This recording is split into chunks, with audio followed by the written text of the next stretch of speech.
Bom, isso aí. É... Original, seja bem-vindo então, tá? Ao nosso grupo de estudos. Estamos começando nosso primeiro momento, nosso primeiro encontro, né? Aqui,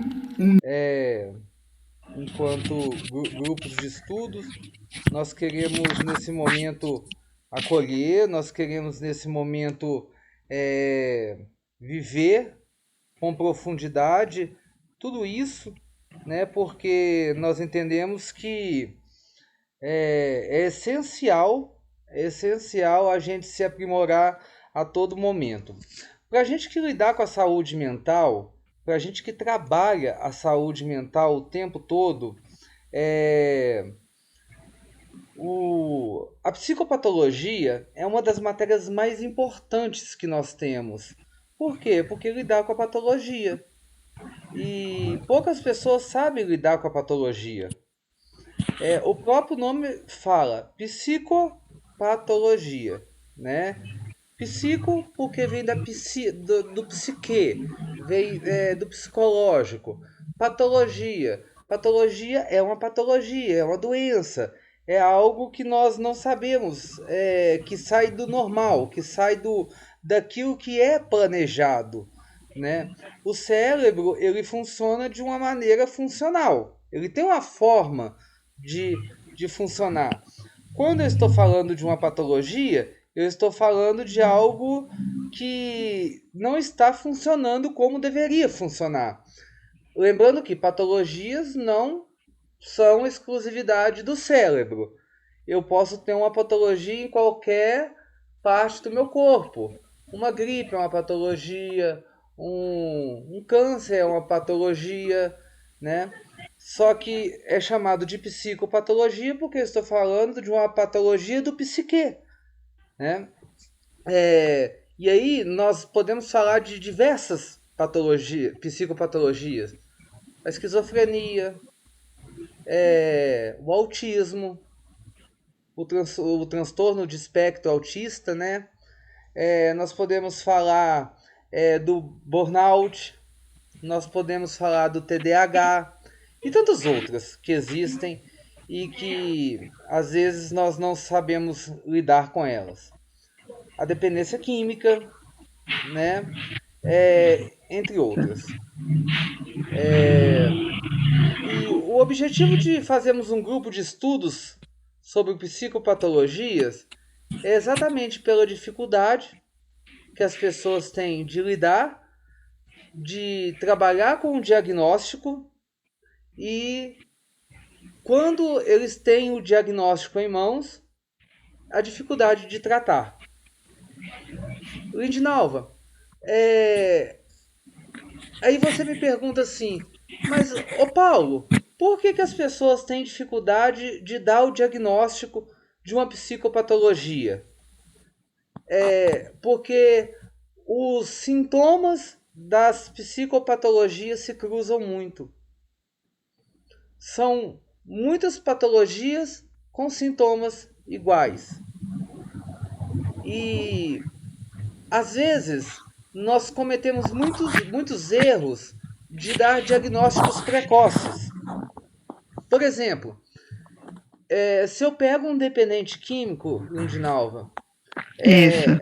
logo no momento que ele acabou de sair da abstinência da droga, do uso de droga, e ele entrou num processo de internação, é muito comum que ele vai estar agitado, que ele vai ficar irritado, que ele vai ficar hiperativo, que ele vai ficar com dificuldade de concentração, que ele vai ter insônia, que ele vai ter um apetite mais aguçado, que ele vai ter muitos sintomas, que ele vai ficar depressivo.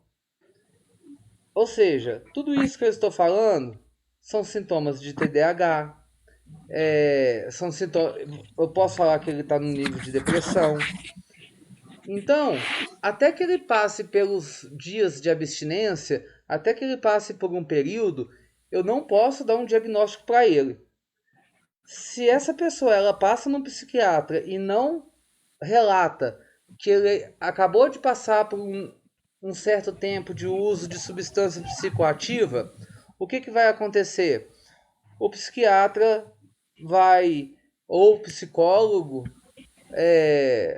porque quem vai fechar o diagnóstico mesmo é o psiquiatra. O psicólogo não dá diagnóstico, nós damos hipótese diagnóstica, a não ser que seja um neuropsicólogo. O psiquiatra vai fechar um diagnóstico de TDAH, vai fechar um diagnóstico de depressão, vai fechar uma série de diagnósticos do DSM-5. Fechando um diagnóstico, logo após o fechamento do diagnóstico, nós temos o quê? O uso de medicação. E aí nós vamos ver que, diante dessa situação, nós vamos ver um paciente fazendo uso de medicação indevida. Por que um uso de medicação indevida? Porque não era necessário que ele estivesse tomando aquelas medicações. Por quê? Porque ele não tem TDAH, porque ele não tem depressão, porque ele não tem bolufas nenhuma daquilo que foi diagnosticado. Simplesmente ele está com aquele sintoma porque ele está passando por um processo de abstinência, porque ele está passando por um processo de fissura, porque ele estava num uso constante e abusivo de drogas e não faz nem 24 horas que aquilo foi tirado dele. Foi claro? Deu para entender, Lindinalva? Sim, tô entendendo. Tá? Então, é preciso que a gente tome muito cuidado com esse tipo de situação. Se eu pego, por exemplo, um funcionário que está com burnout, ele tem desinteresse nas atividades, ele chega estressado em casa, ele vai ter fadiga, ele vai ter estresse, ele vai ter muita sonolência, ele vai ter irritabilidade, ele vai ter desânimo. E tudo isso, desses sintomas que eu falei, são sintomas também de depressão. Se eu chego para uma pessoa e eu não, na hora de fazer a anamnese da pessoa, e não faço a anamnese como ela deve ser feita, eu vou diagnosticar, e eu nem sei se essa pessoa trabalha, eu vou dar o diagnóstico dessa pessoa como depressão e não como burnout. E aí, eu vou medicar essa pessoa como depressiva, não como burnout. E aí eu entro com a medicação errada, e aí eu vou estar tratando uma gripe como pneumonia. Como pneumonia. E aí dessa forma não tem como eu fazer da forma que tem que ser feita. Então um dos princípios da psicopatologia é eu entender a doença num todo, o contexto num todo. E aí eu não posso, e aí nós lutamos muito na psicopatologia para que a gente não trabalhe com rótulos. Como assim não trabalhe com rótulos? Por quê? Porque nós temos uma mania de também ficar rotulando as pessoas. E também vocês vão ouvir eu falar muito isso aqui para que a gente não saia dando rótulos para as pessoas. Ah lá, o esquizofrênico. Não, a pessoa ela é sempre um sujeito. Ela é sempre um ser humano. Ela é sempre alguém passível de respirar, de se alimentar, independente do que ela seja, ela é um ser humano. A gente não pode pôr um rótulo, um crachá na pessoa, independente do diagnóstico que ela tenha. Porque quando a gente estuda psicopatologia, parece que a gente virou fiscal da prefeitura e fica dando nomes para as pessoas. Ah lá o esquizofrênico, ah lá o dependente químico, ah lá o burnout, ah lá o depressivo. E não é assim que as coisas funcionam. E com o tempo vai passando, a gente vai ficando tão esperto nessas coisas que a pessoa abre a boca, duas palavras que ela já fala, burnout, depressão. É desse jeito. Eu já tô 15 anos na área. 3 palavras que a pessoa já fala comigo, eu já vem na minha cabeça. É isso. É muito engraçado. 3 palavras que a pessoa já fala, é isso, já vem na minha cabeça. Mas eu tenho que me controlar para não expressar o que eu já acabei de identificar, né? Tanto que a gente acaba virando referência em diagnóstico. Não é à toa que o meu mestrado é em neuropsicologia, porque as pessoas buscam diagnóstico que há anos elas estão tentando com vários profissionais e não conseguem. Em uma e 2 consultas comigo eu já dou o diagnóstico. Mas senão a gente também fica louco. Já olha para a pessoa e já fala, olha lá, olha lá. E não é bem assim que as coisas funcionam, né? Mas isso para a gente introduzir a aula de hoje. Vamos lá. Eu pus aqui como título da aula de hoje, né? E aí, para a gente entender um pouco de psicopatologia, eu pus aqui entendendo a base biológica da psicopatologia. Não adianta falar de psicopatologia sem falar das bases biológicas, né? Então, nós vamos do cérebro à clínica. Nós vamos entender aqui para entender o paciente que chega. Então, é o start do nosso grupo de estudo, né?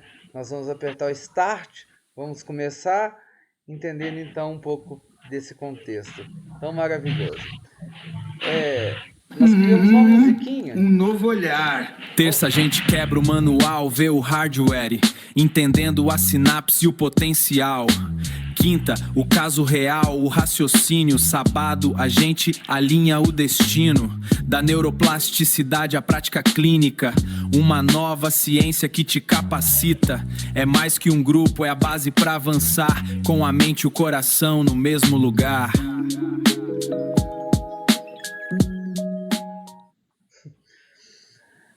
A musiquinha é até bonitinha, né?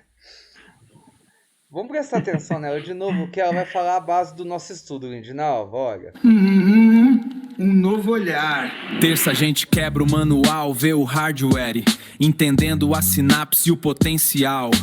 Quinta, o caso real, o raciocínio. Sábado, a gente alinha o destino. Da neuroplasticidade à prática clínica, uma nova ciência que te capacita. É mais que um grupo, é a base pra avançar, com a mente e o coração no mesmo lugar.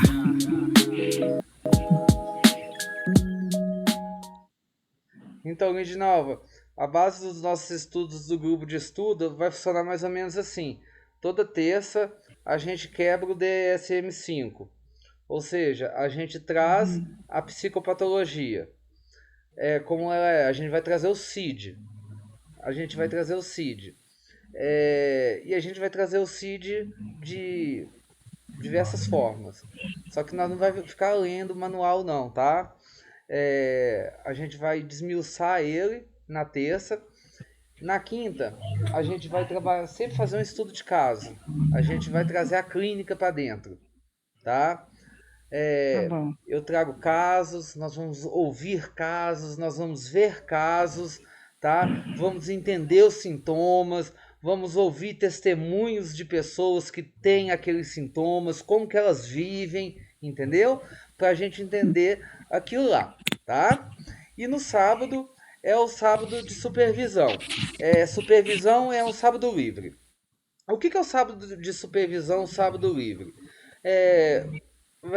O sábado fica aberto, tá? E esse sábado aberto ele funciona da seguinte forma. Eu venho para cá. Primeiro a gente estuda um horário.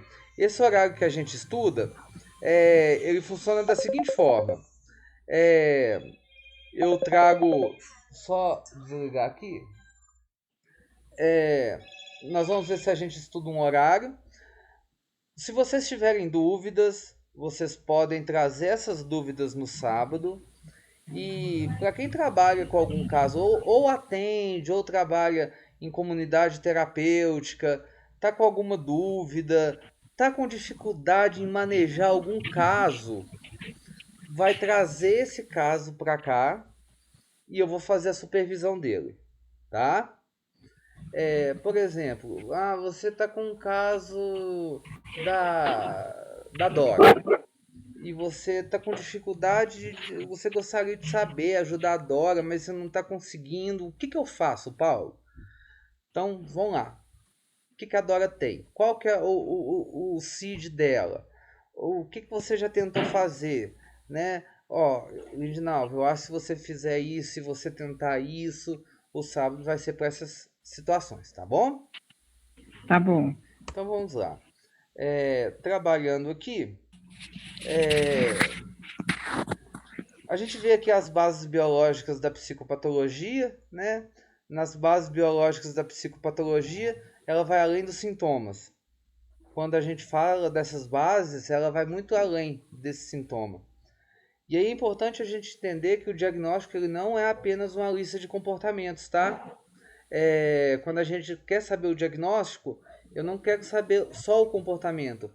O sintoma é o alerta, mas a causa está no funcionamento do sistema nervoso. Por isso que, olha, você... Gente, eu fico bobo, sabe, Lindinal? Porque o povo é acomodado, já viu? Nossa Senhora, o povo é acomodado demais. Eu fico vendo nos grupos, você tem que ficar insistindo, falando, insistindo e falando, insistindo e falando. Mas o povo quer tudo mastigado, quer tudo na mão. Eu não sei que. Nossa, na minha época de estudo não era assim, não.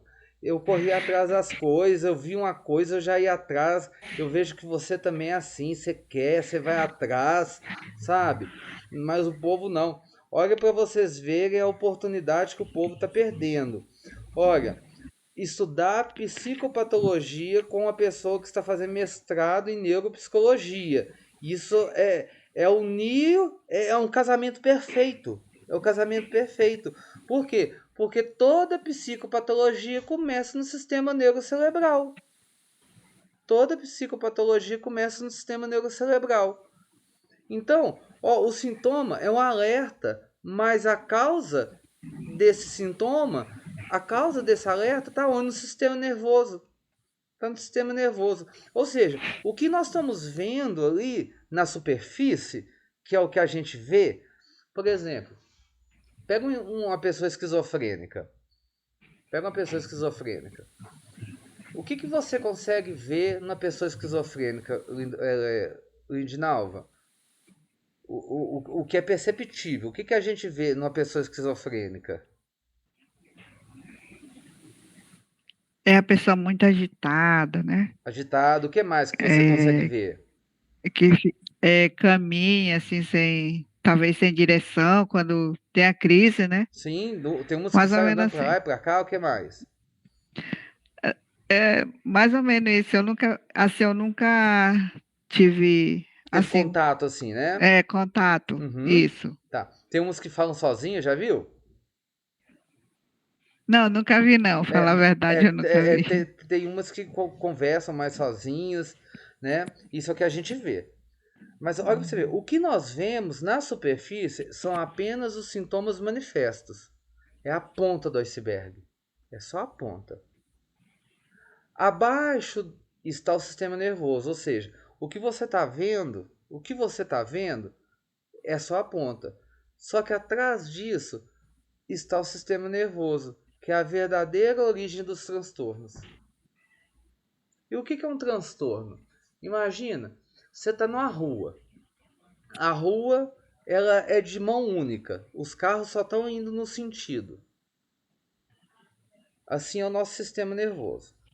Tá tudo funcionando. Neurônio vai para lá, neurônio vai para cá. Tá tudo funcionando bonitinho, do jeito que tem que funcionar. O que vai ser um transtorno, Lindinalva? É aquilo que tinha que funcionar de um jeito e começa a funcionar de outro. Ou seja, tá tudo funcionando numa direção só. De repente uma coisa começa a funcionar de outro. E isso é um transtorno. Ou seja, e quando começa a funcionar de um outro jeito, é que você vai ver uma pessoa mais agitada, uma pessoa mais ansiosa. É porque está acontecendo alguma coisa aqui dentro. Então, para tratar a mente, nós precisamos compreender o substrato biológico que a sustenta.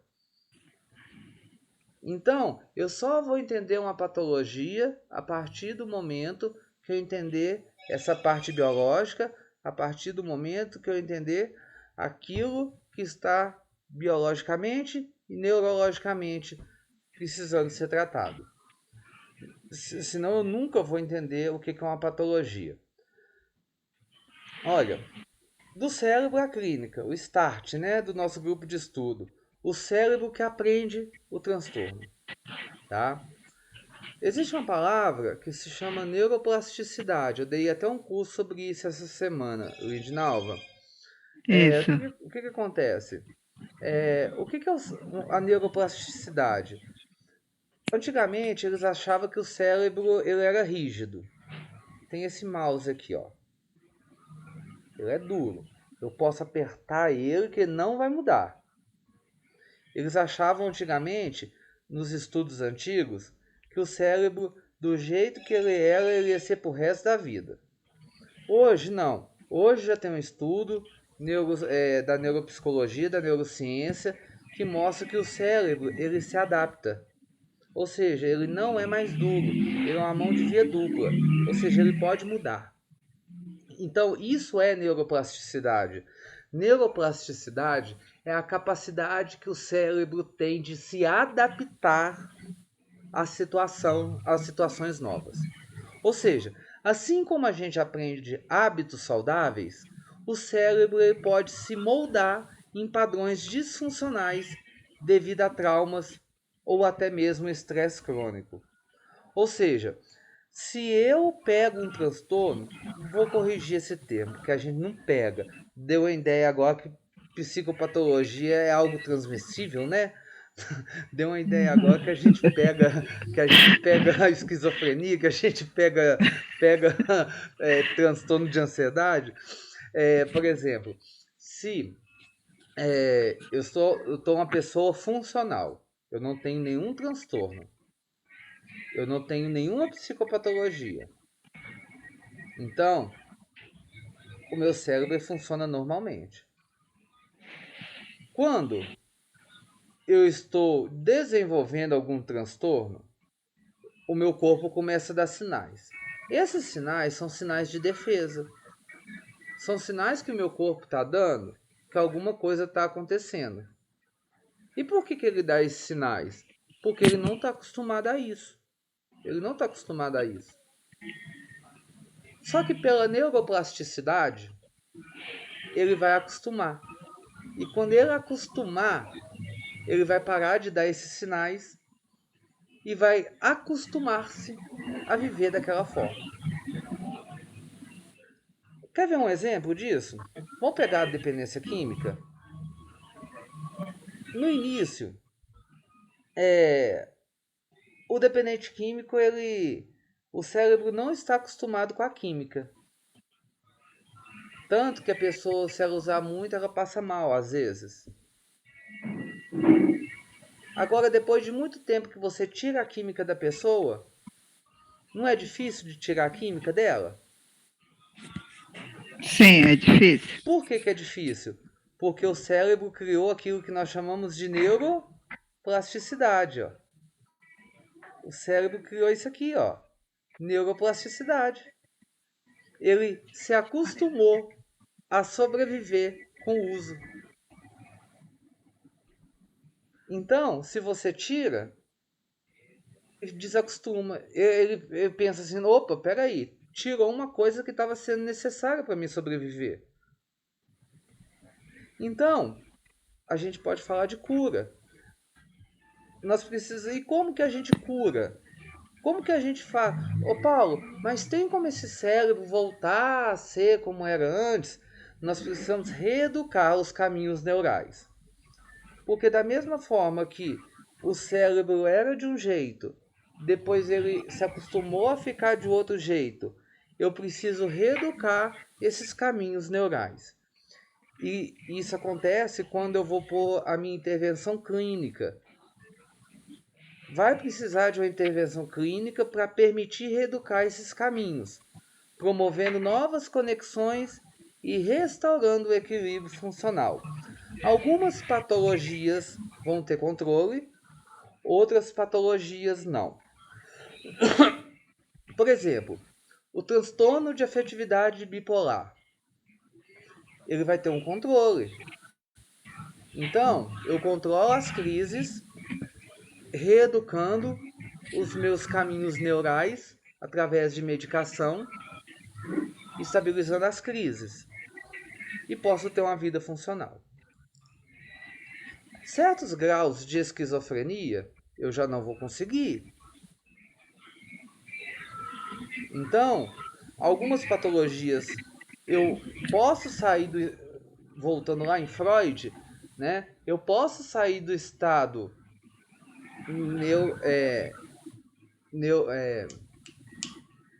neurose, psicose. Eu posso sair do estado da psicose e voltar para a neurose,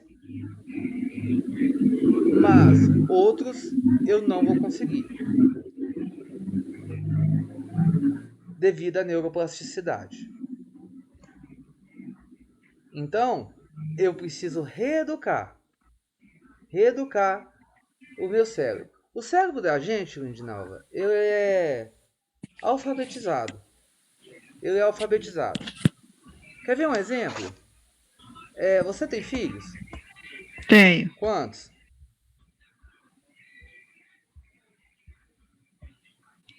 Quantos? 4. 4 filhos. Os seus filhos têm uma forma de agir, não tem? Isso. A forma de agir deles, a forma de pensar, tudo vem daqui, eles têm uma forma de ter eles têm um comportamento, não tem? Sim, todos têm diferente, né? Sim. A forma de comportamento deles, até certa idade, era de um jeito porque você educou eles dessa forma. E quem educou, ou você, ou enfim, quem educa e molda o comportamento, falando de questão neurocerebral, é o local, as pessoas e o ambiente. Até certa idade, eles pensavam e agiam devido a quem criou, o ambiente que estava e com quem eles estavam. Chegou um certo espaço da vida, eles foram, cada um trilharam um caminho, foram viver com certas pessoas, foram conviver com outras pessoas, foram ter novas perspectivas. Aí começaram a pensar diferente, ter comportamentos diferentes e viver diferente. Por quê? E aí o que aconteceu? Uma neuroplasticidade. Por quê? O cérebro foi reeducado. Então, muitas das vezes essa reeducação fez com que comportamentos lá de trás, situações lá de trás que eles aprenderam, se anulassem para que eles aprendessem novas coisas. Então, cada um tomou um caminho diferente. Isso mais ou menos foi assim? Isso mesmo. Então, funciona mais ou menos dessa forma. E talvez, se você trazer os 4 para dentro de casa novamente e deixar eles pelo menos um mês aí com você falando na cabeça deles e fazendo com que eles façam as coisas da forma que você quer, você vai causar neuroplasticidade na cabeça deles de novo. E aí, eles vão sair daí agindo de um jeito, de uma forma diferente, com comportamentos diferentes. Dessa forma que funciona. Isso é neuroplasticidade. Então, eu acho que você entendeu o que é neuroplasticidade. É mais ou menos desse jeito que funciona. Entendi. Isso, está muito bem. Vamos lá, então. Acabando já. Hoje é mais tranquilo, é só para a gente entender. Pronto. A máquina e o programa. A nossa mente é um programa. A mente é como um software, o cérebro como um hardware. O software é aquilo que a gente instala. O hardware é a memória, é um computador. Imagina a mente da gente como um software e o cérebro como um hardware. Não adianta tentar rodar um programa pesado se a máquina estiver com falha. Ou seja, se a máquina cérebro estiver falhando, não adianta você tentar rodar um programa ali. Então, a base neuroquímica da psicoterapia, o equilíbrio neuroquímico é a base para o sucesso da psicoterapia. Falhas químicas ou estruturais comprometem o tratamento. Ou seja, o que acontece? A gente tem que entender um pouco de neuropsicologia, por quê? Porque na hora, uma das bases que acontece na psico, na no momento ó, gente, fugiu o nome da disciplina, na psicopatologia, é que o quê? Quando a pessoa ela tem uma psicopatologia, ela não tem só uma disfunção cerebral, ela não tem só um transtorno, mas muitas das vezes isso acontece é porque tem alguma coisa que está falhando ali dentro. E muitas das vezes o que está falhando ali dentro é um desequilíbrio neuroquímico, ou seja, está deixando de ser produzida alguma coisa ali dentro para que aquele transtorno aconteça. Então, se não está acontecendo uma produção de noradrenalina, dopamina ou outros hormônios, aquela pessoa, aquele cérebro não vai funcionar direito. Então, só terapia não vai adiantar. Eu preciso de auxílio psiquiátrico. Então, eu vou ter que entrar com ação medicamentosa. Sem ação medicamentosa, nada se resolve, não vai dar certo. Então, eu preciso da chave do ambiente. E qual que é a chave desse ambiente? Gente, genética não é destino. A epigenética nos mostra que o ambiente, os hábitos e as relações podem ligar ou desligar genes. Ou seja, presta atenção, é o que eu falei aqui agora, lá na neuroplasticidade, o ambiente que a pessoa vive. Muita gente pergunta assim, Paulo, transtorno é genético? Sim. Tem muita gente, alguns sim, algumas pessoas já nascem com a tendência para ter aquilo. Ah, meu pai era esquizofrênico. Eu posso desenvolver esquizofrenia? Sim.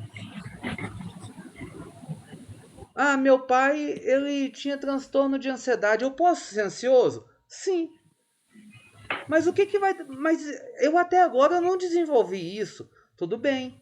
Mas isso pode estar lá no seu gene. Mas o que que vai determinar se você vai ser ou não?